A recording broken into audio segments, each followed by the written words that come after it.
les auditeurs et téléregardeurs de nos chaînes de bénédiction.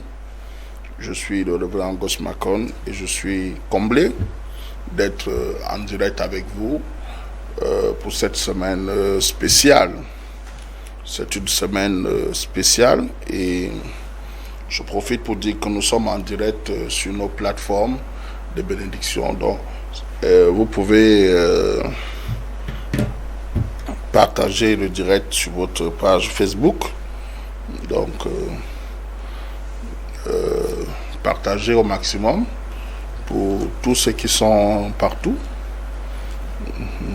Donc, partagez. Partagez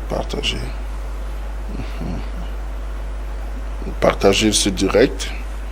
Nous sommes dans une semaine de famille. Donc, vous allez sur notre page Révérend Suzanne et Ngos Makon. Donc, vous partagez, c'est ce que je suis en train de faire. Bien, nous avons commencé un enseignement et nous sommes dans une semaine et nous avons, je vais demander à la régie de faire sortir l'image de la fiche du service de ce vendredi sur la montagne de Neir. C'est une montagne de connaissances, c'est une montagne. Donc, partagez, je suis en train de partager. Donc, pendant que je serai en train de faire ce direct, voilà, le mont Neir. Donc, on va mettre ça juste à côté de mon image pour que chacun de vous comprenne la nécessité de ne pas manquer ce service de ce vendredi. Donc, ce vendredi, à partir de 17h, du côté de Colbison, cité du roi des rois de Colbison, je serai là. Donc, partagez, je suis en train de partager, vous voyez moi-même, je partage au maximum ce direct. Donc, là où vous êtes, à tout le monde qui est dans les bureaux, voilà, partagez ce direct. Ok, partagez au maximum. Donc, merci, partagez. Donc, ce vendredi, c'est un jour spécial. C'est un service extrêmement prophétique que nous aurons du côté de Colbison. Donc, partagez au maximum le direct. Je dis de partager dans vos plateformes. Bien. La montagne de Neir, c'est une montagne de lumière. La lumière, c'est la connaissance. Ça veut dire que quand on a accès à la connaissance, on a accès à la lumière, on a accès à la révélation, on a accès à la connaissance qui affranchit. Et à cet effet, je vous supplie toujours de prendre votre Bible. Donc, si vous avez moyen d'avoir votre Bible, ce serait très bien de prendre votre Bible. Donc, partagez le direct au maximum. Au maximum, s'il vous plaît. J'ai pris ces 5 minutes et je voudrais prier. Prier avec vous, Seigneur Jésus-Christ. Je vais parler de ton nom. Papa, que une personne qui a l'opportunité de m'écouter, Seigneur, pendant ce moment de prière, qu'il soit restauré au nom de Jésus-Christ. Que toute personne connectée, quel que soit le moyen par lequel il m'écoute maintenant, qu'une onction particulière, qu'une grâce spéciale, que quelque chose se passe dans sa vie, au nom de Jésus-Christ. Nous sommes en direct et nous allons ouvrir nos Bibles dans le livre de Jean, au chapitre 8, le verset 32 et 33, 34. S'il vous plaît, je redonne le passage. Jean, chapitre 8, versets 32, 33 et 34. Je vais lire. Vous connaîtrez la vérité et la vérité vous affranchira. Il lui répondit, nous sommes la postérité d'Abraham et nous ne fûmes jamais esclaves de personne.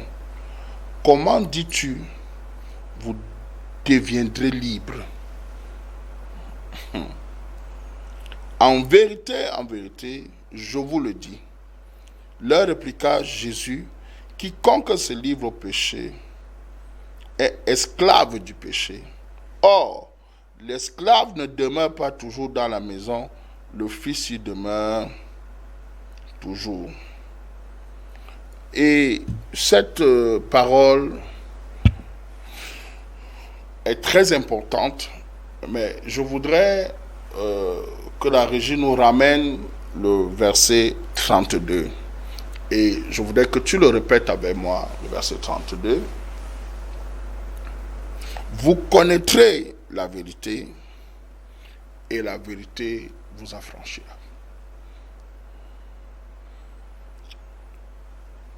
Quand on parle des mystères des ténèbres, ou bien quand on parle de la montagne de connaissance que j'appelle le mont Néhi,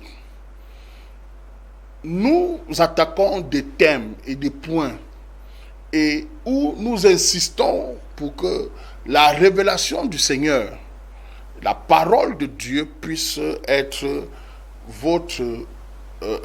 puisse vous être accordée afin que un cri que vous avez, des pleurs que vous avez, des situations que vous avez puissent être libérées. Parce que quand tu ne connais pas ce que tu vis, quand tu vis des situations de très grande crise, tu as parfois tendance à croire que c'est la malchance, à croire que c'est une situation comme ça. Je vais d'abord établir une vérité, c'est que les malheurs dans ta vie ont deux sources. La première source, c'est la sorcellerie. Ça veut dire que la jalousie des gens et tout ce que les gens décident de ne pas voir attaquer ta vie, de ne pas te voir devenir, ils attaquent ta vie et ça, ils ont recours à des pratiques occultes pour te bloquer, pour te renverser, pour te détruire.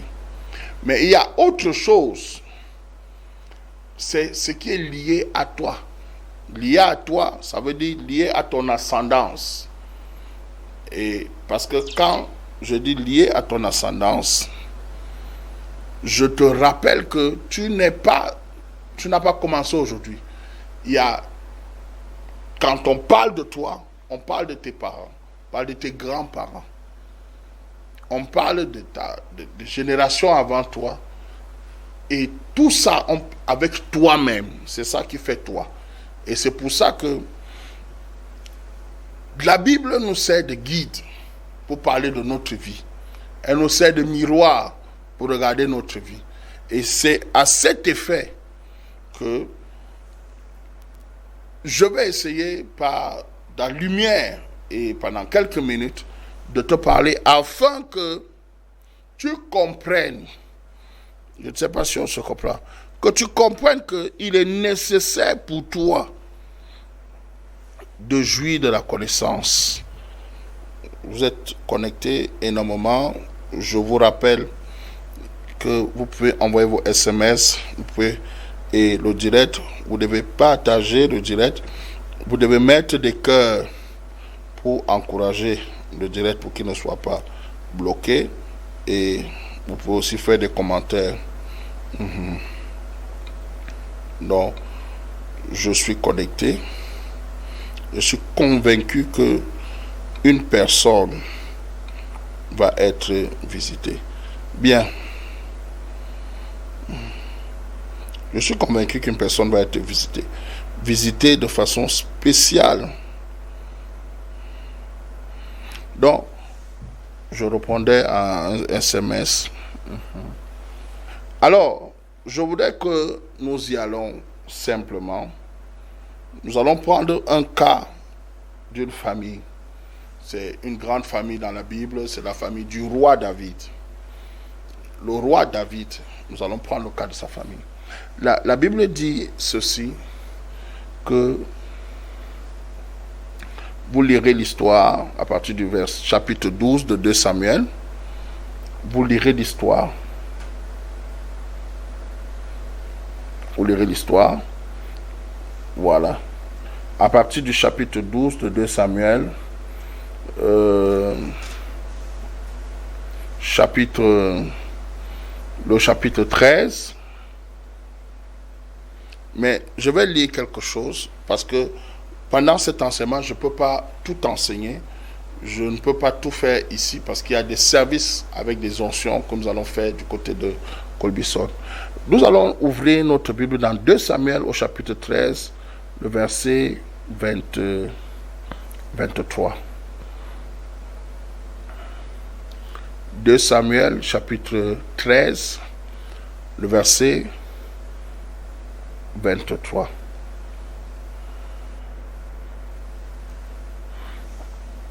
Et nous allons le lire. 2 ans après, comme Absalom avait des tondeurs à Baal-Hatzor, près de Éphraïm, il invita tous les fils du roi. Absalom alla vers le roi et dit, voici ton serviteur a des tondeurs, que le roi et ses serviteurs viennent chez ton serviteur. Et le roi dit à Absalom, non mon fils, nous n'irons pas tous, de peur que nous te soyons à charge. Absalom le pressa, mais le roi ne voulut point aller et il le bénit. Absalom dit, permets au moins à Amnon mon frère de venir avec nous. Le roi lui répondit, pourquoi ira-t-il avec toi? Sur les insistances d'Absalom, le roi laissa aller avec lui Amnon et tous ses fils. Absalom donna cet ordre à ses serviteurs. Faites attention, quand le cœur d'Amnon sera égayé par le vin, et que je vous dirai frappez Amnon, alors tuez-le. Ne craignez point. N'est-ce pas moi qui vous donne l'ordre? Soyez fermes et montrez du courage. Les serviteurs d'Absalom traitaient Amnon comme Absalom l'avait ordonné, et tous les fils du roi se levèrent, montèrent chacun sur son mulet et s'enfuirent. Comme ils étaient en chemin, le bruit parvint à David qu'Absalom avait tué tous les fils du roi. Je crois qu'on peut s'arrêter là. Le bruit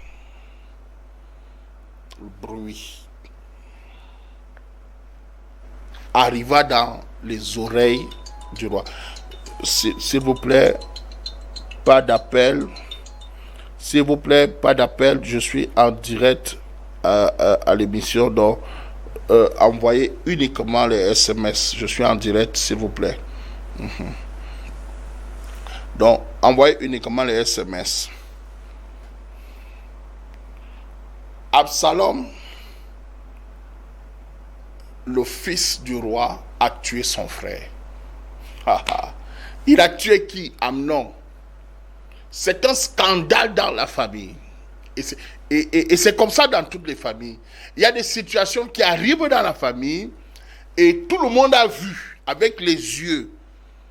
Tout le monde a vu avec les yeux que Absalom a tué son frère. Tout le monde a vu. Et c'est ce qui s'est passé. Ça, c'est ce que les yeux ont vu. Mais le texte que je vous ai donné comme texte de base, c'est que vous connaîtrez la vérité. Et la vérité va vous affranchir. Ça veut dire que ce que nous venons de voir, ça s'est passé. C'est la vérité, il paraît. Mais ce n'est pas la vérité. Pourquoi? Parce que Absalom, la Bible précise que 2 ans après, ça veut dire que il y a quelque chose qui s'est passé 2 ans avant. Il y a quelque chose qui s'est passé il y a 2 ans avant qui fait en sorte que un frère égorge son frère. Donc, il y a une querelle où il y a quelque chose qui s'est produit et qui va nous amener vers la vérité.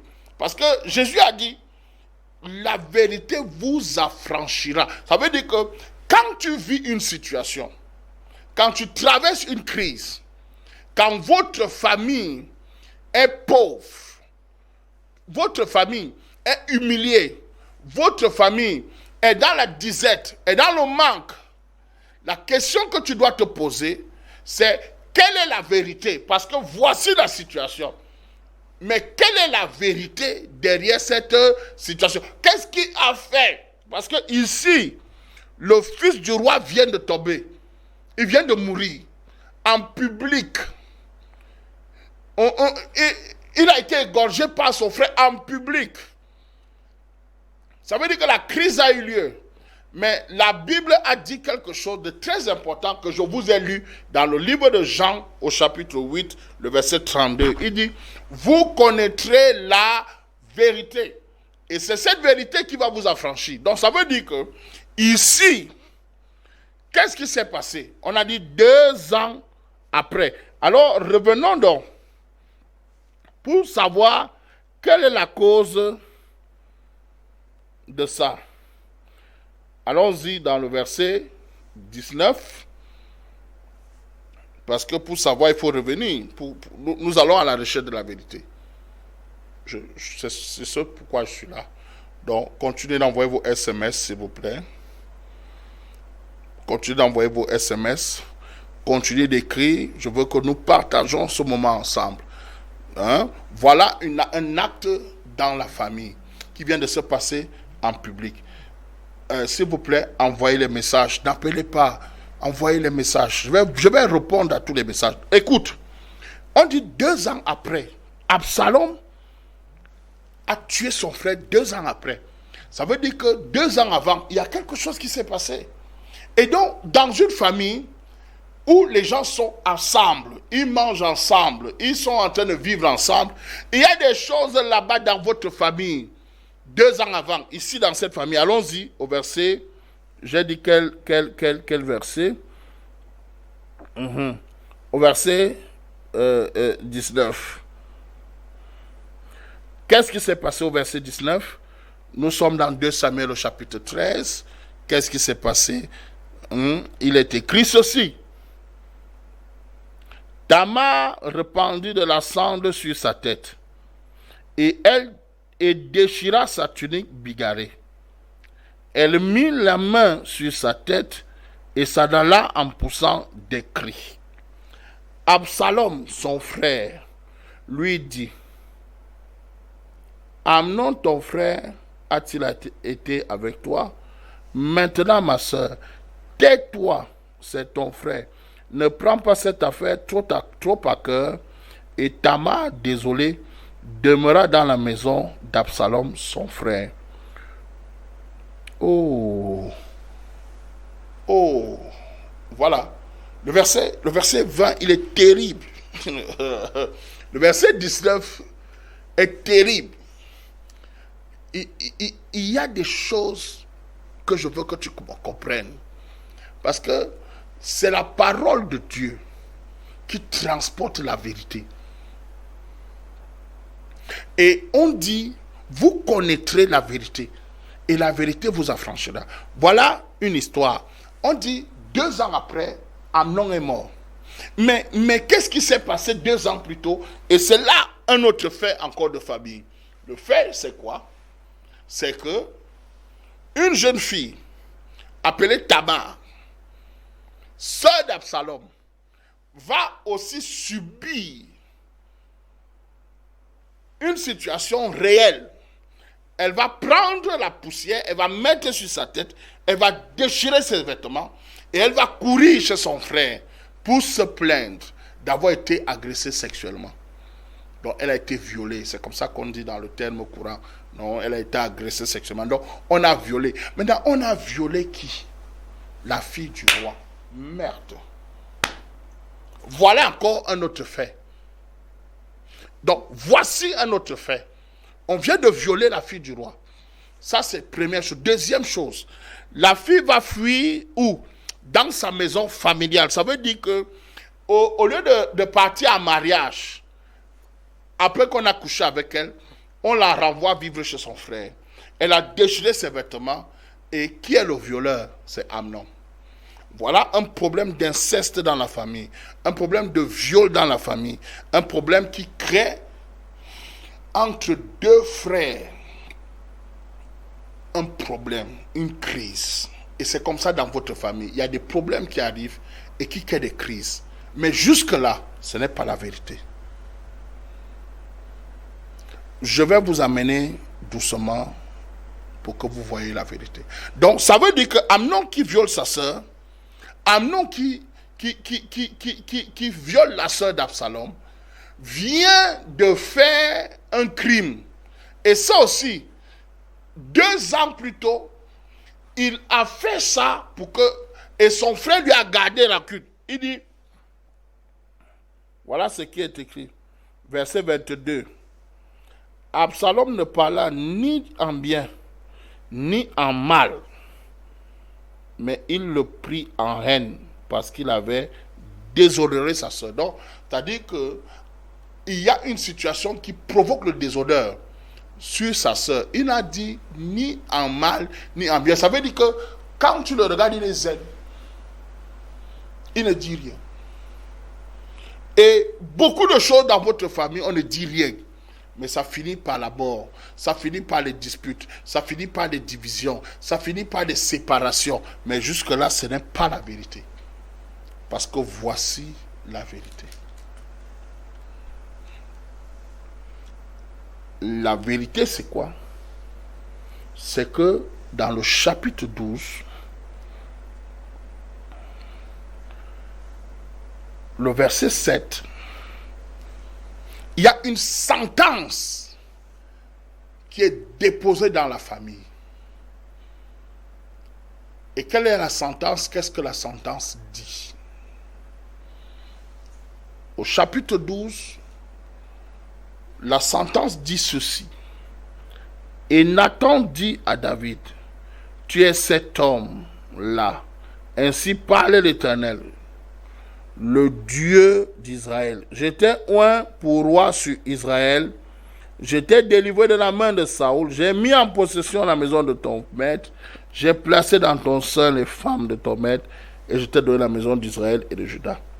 Et si cela eût été peu, j'y aurais encore ajouté. Pourquoi donc as-tu méprisé la parole de l'Éternel en faisant ce qui est mal à ses yeux? Tu as frappé de l'épée Uri le Héthien.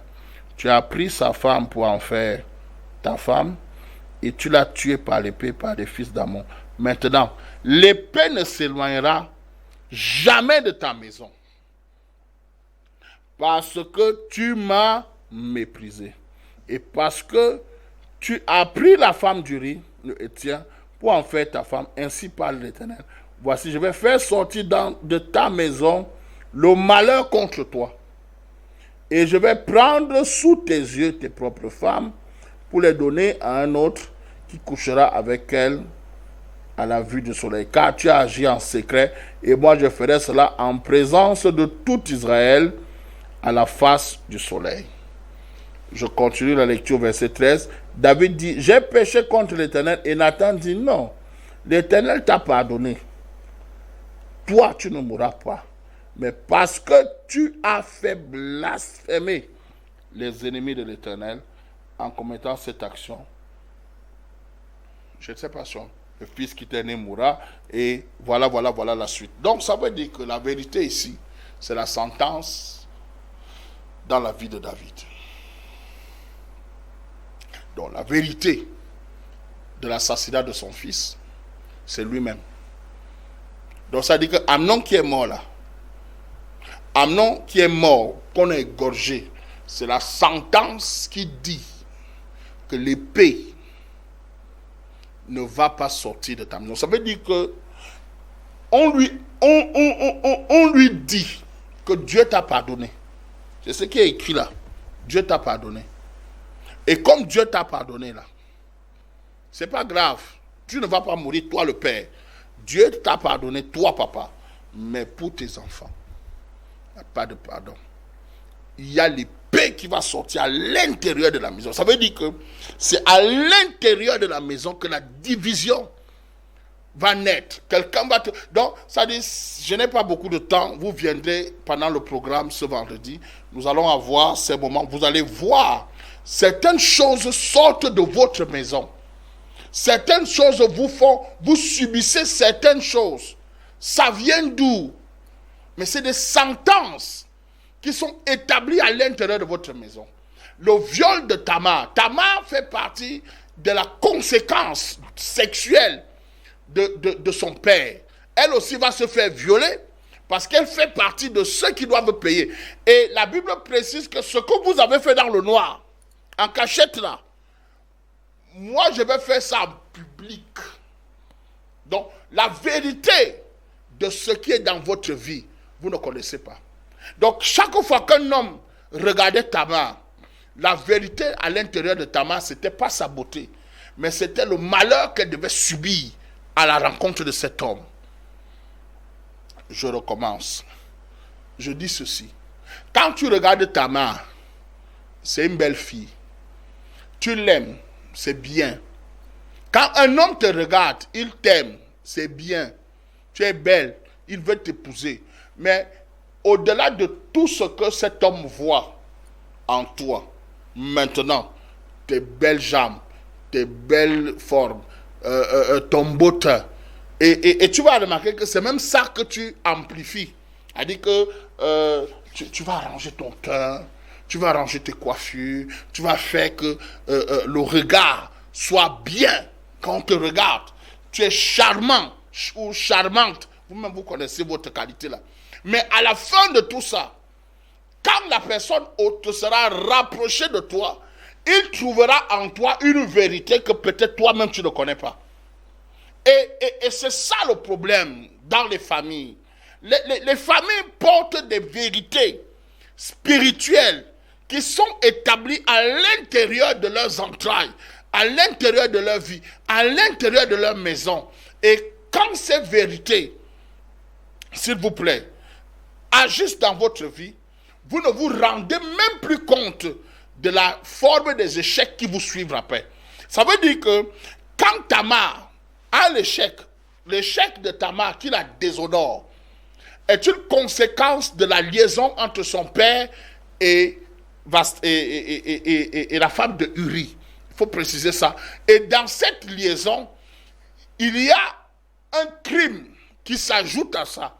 Et donc, une sentence qui sort et annonce que les filles de cette maison vont subir. Et c'est pour ça que, sur le plan sexuel, le désordre qui est entré dans la famille de David s'est posé sur chacun de ses enfants. Et la conséquence de ça, c'est que le même désordre sexuel est aussi arrivé où l'épée, parce que ici il y a une phrase qui dit l'épée ne s'éloignera pas de ta maison. Et oui, on a égorgé son fils. Je ne sais pas si vous me comprenez, mais je voudrais parler à quelqu'un qui m'écoute. Dieu m'a mandaté pour toi. Donc, je te le dis clairement comme je te dis là. C'est-à-dire que le fait que tu m'écoutes là, c'est parce que Dieu m'a mandaté pour toi. Il y a un niveau de lumière prophétique, cette fois-ci, qui va être déployé ce vendredi, à partir de 17h. Un niveau de lumière prophétique va être déployé dans votre famille.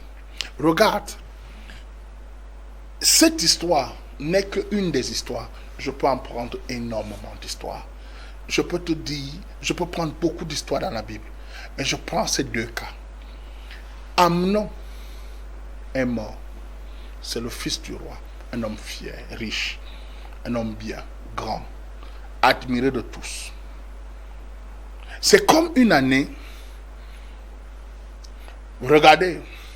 Un grand boxeur appelé Mike Tyson. C'est une histoire de tous les jours que vous vivez tous les jours. Un grand boxeur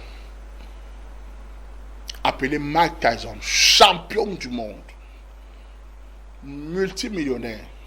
Il gagnait ses combats, je ne sais pas si vous mais les gens de ma génération, ils savent. Il gagnait les combats en 30 secondes. Poids lourd. C'est un phénomène. Mike Tyson, un phénomène. Et puis un jour comme ça, boum, on nous dit que Mike Tyson a violé une femme. Et que sa carrière de boxe va s'arrêter. Et il va se retrouver en prison.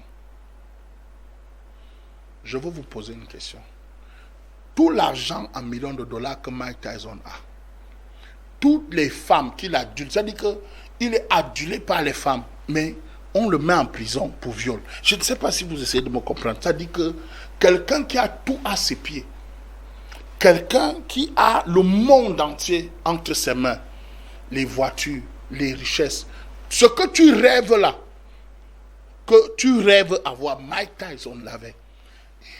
Il avait la gloire que tu n'as pas. Je dis ce que tu rêves, c'est ce que Mike Tyson avait. Mais il a fini en prison pour viol. Je vais encore te prendre notre cas. Vous n'envoyez pas les cœurs. Je ne vois plus les cœurs. Je ne vois plus les cœurs dans mon direct. Je ne vois plus les cœurs. Et je vois les SMS ont baissé. Je prends un autre cas. Robert Kelly. C'est un grand chanteur de R&B des années 90-2000. Peut-être que vous ne l'avez pas connu, c'est aux États-Unis. Mais c'est l'un des chanteurs R&B de ces années, parce que je parle aux gens de 35 à 40, dont on se comprend très bien. Nous, on l'a suivi, pas pour vous, les jeunes là. Cet homme, quand il chantait, les femmes tombaient, les femmes étaient prêtes. Comme vous voyez, Fally Ipupa là. C'était d'abord Fally Ipupa, ce petit niveau. Donc de gloire, de prestige mondial, d'argent. Mais il est en prison aujourd'hui. Pourquoi? Pour viol. Donc, la vérité de quelqu'un, l'image que tu vois dans ta vie, c'est-à-dire que quand tu te regardes, tu arranges l'apparence. Tu prends soin d'aller dans les saunas. Tu prends soin d'aller faire les manicures, vous appelez ça comment? Entretien des cils, entretien de peau, entretien de ceci. Tout ça, c'est bien. Je vous assure, c'est très bien. Mais tu ne vas pas te marier à cause de ça. Pourquoi? Parce que derrière, dans ta vie, dans votre famille, à l'intérieur, il y a une vérité. Et cette vérité-là, tant que tu ne vas pas l'arranger, voici ce que tu vas vivre, le déshonneur. Je te jure, c'est le déshonneur que tu vas vivre. C'est pour ça que tu vas avoir un diplôme. Tu as ton diplôme, tu le caresses. Et tu vas partout pour avoir un bon travail. Et puis tu rentres toujours déshonoré. Elle dit que même quand tu travailles dans le déshonneur. Donc aujourd'hui, tu es dans un bon travail selon toi. Mais les miettes que tu touches, c'est le déshonneur. Votre famille, divisée comme il n'est pas permis. La Bible dit que l'épée sera à l'intérieur de ta famille. Donc ça veut dire que Cet homme-là, ce grand homme David, que toute la terre enviait à cette époque, ses enfants, qui étaient enviés de tout le monde, en réalité, il y avait une vérité qui était introduite dans la famille, et cette vérité était en train de détruire la destinée de ses enfants, détruire le mariage dans sa famille. Regardez Absalom, il va tuer son frère. Oui, ça s'est passé en public, mais la vérité c'est quoi? C'est que c'est le père, par cet acte qu'il a commis contre Uri, qui a introduit à l'intérieur de sa famille l'épée, l'assassinat, la guerre. Vous discutez le terrain, vous discutez tout, vous discutez les maisons. Tout ça là, c'est rien. Dieu peut bénir quelqu'un, il ne regarde même plus ce que vous êtes en train de vous tuer pour ça. C'est-à-dire que Dieu peut te bénir jusqu'à ce que tu ne regardes même plus les biens que ton père a laissés. Mais vous allez vous entretuer. Vous allez aller chez les marabouts. Vous allez aller chez les ngangas. Vous allez aller chez des personnes. Tout ça pour vous entretuer. Pour que votre famille soit dispersée. Pour que votre famille soit renversée. Mais quelle est la cause de tout ça? Quelle est la vérité qui maintient votre famille dans l'humiliation, dans le célibat, dans l'échec, dans ce que vous vivez? Jusqu'à ce que tu comprennes que l'effort que tu fournis pour embellir tes ongles, pour te coiffer, pour acheter des habits pour paraître, jusqu'à ce que tu comprennes que c'est la vérité qui est cachée dans ta vie que tu dois attaquer, tu n'auras pas de changement. Et c'est pour ça que je suis ici, parce que je veux m'attaquer à cette vérité. Ce vendredi, quand il sera 17h en Colbison, je m'attaque à la vérité. La lumière de Dieu va entrer. C'est pour ça qu'il dit, tant que tu ne connaîtras pas la vérité, tu ne pourras pas être affranchi. Tant que Tamar ne connaissait pas la vérité, elle ne savait pas que même si je suis la fille du roi, même si je suis bien habillée, même si je suis belle, même si je suis désirée, parce que c'est ça, elle était désirée, cette relation va toujours finir par une déception, par une, je ne sais pas ce que tu vis. Cette relation-là va toujours mal finir. Pourquoi? Parce que je porte en moi une vérité. C'est la sentence sur la vie de son père. Toi, tu as des sentences sur ta propre vie. Toi-même, tu as provoqué des sentences. Il y a ton ascendance qui a provoqué des sentences.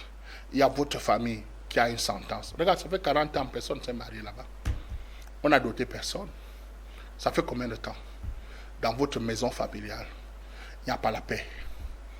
Hein? On bagarre pourquoi? On s'entretue. Vous êtes là. Dans votre maison, chamaille le matin, chamaille à midi, chamaille le soir. Dans votre famille, ça ne va pas. Vous savez, quand c'est le temps de la délivrance de la famille, sachez que Dieu vient visiter votre maison. Dieu ne le fera jamais, vous ne le verrez jamais Dieu venir lui-même. Il enverra des hommes. Vous avez passé beaucoup de temps à dire que c'est les sorciers, c'est les marabouts, c'est les tels qui ont fait. Non, il y a aussi que des sentences habitent votre maison familiale. C'est une vérité. Dans le Amnon que vous voyez costaud là, beau, grand, fier, on va l'agresser, on va l'égorger. On va l'agresser, on l'a égorgé. Et maintenant, on va dire que ouais, oh, c'est un accident. Quel accident? Oh, on ne comprend pas. On ne comprend pas quoi? Je connais l'histoire d'une maman. Et ceux qui me suivent et qui me connaissent cette histoire. C'est quand son fils est sorti de l'école des médecins, donc il a fini d'étudier docteur. C'est là qu'il est mort. J'en connais cette maman. Je connais un jeune homme, très beau garçon. Dès qu'il est sorti de Polytech, 3 semaines après, un accident. Il est mort. Je dis 3 semaines après. Donc on n'avait même pas encore fini de boire ce qu'ils avaient offert. Il est mort. Je vous dis, si je suis prophète, je vous ai demandé de ne pas appeler, je suis en direct. N'appelez pas, je suis en direct. Envoyez SMS. Que si je suis prophète et que Dieu vous a permis de m'écouter ce jour, je vous supplie, ne manquez pas à ce grand programme. Je vais demander à notre régie de nous mettre une musique d'adoration pendant quelques minutes. Et puis je vais revenir avec vous et nous allons partager les SMS que vous avez envoyés pendant que nous étions en direct. Et je vous assure, le ciel doit s'ouvrir dans votre vie. Au nom de Jésus-Christ. Vous êtes le bienvenu à ce programme. Je vous assure, la vérité qui est dans ta vie, c'est elle que je vais détruire. Au nom de Jésus-Christ.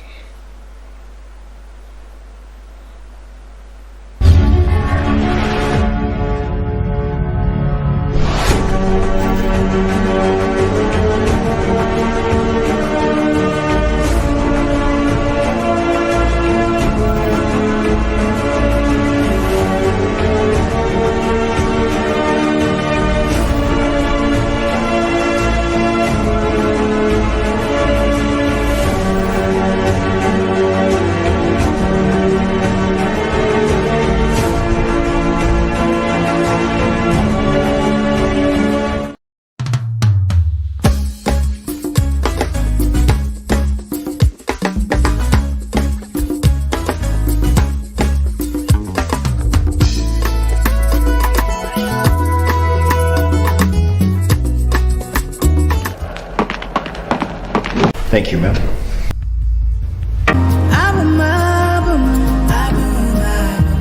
I am Jehovah, and I am able. Is anything too hard for me? Is it ever too late for me? Whatever it is, I'm forever the same. Shatter.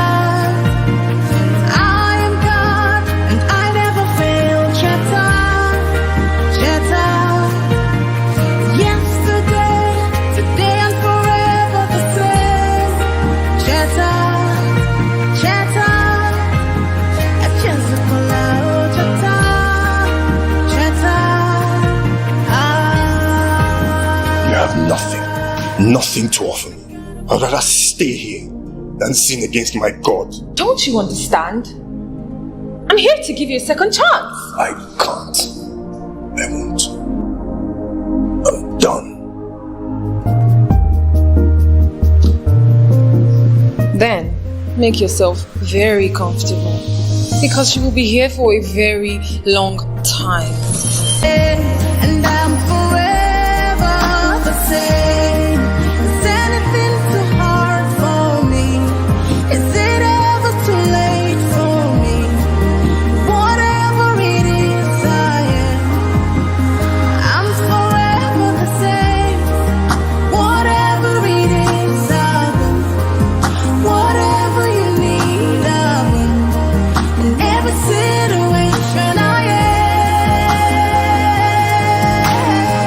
Joseph, my son, I know you know nothing about this crime they're accusing you of. How do I prove my innocence? How? Where is my evidence? Come on, be strong, be brave. Our God is a faithful God, even if there are no human witnesses. And God Himself is going to provide the evidence. Now we need to prove your innocence.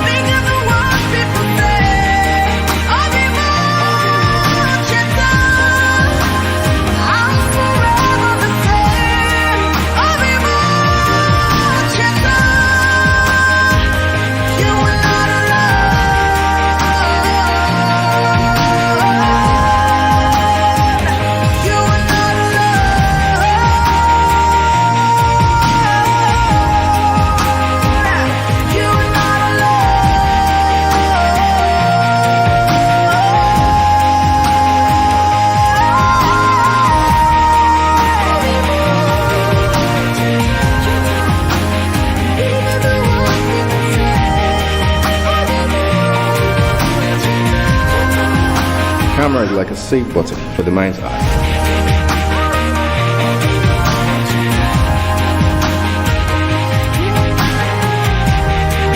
Camera never forgets, which means the camera always remembers.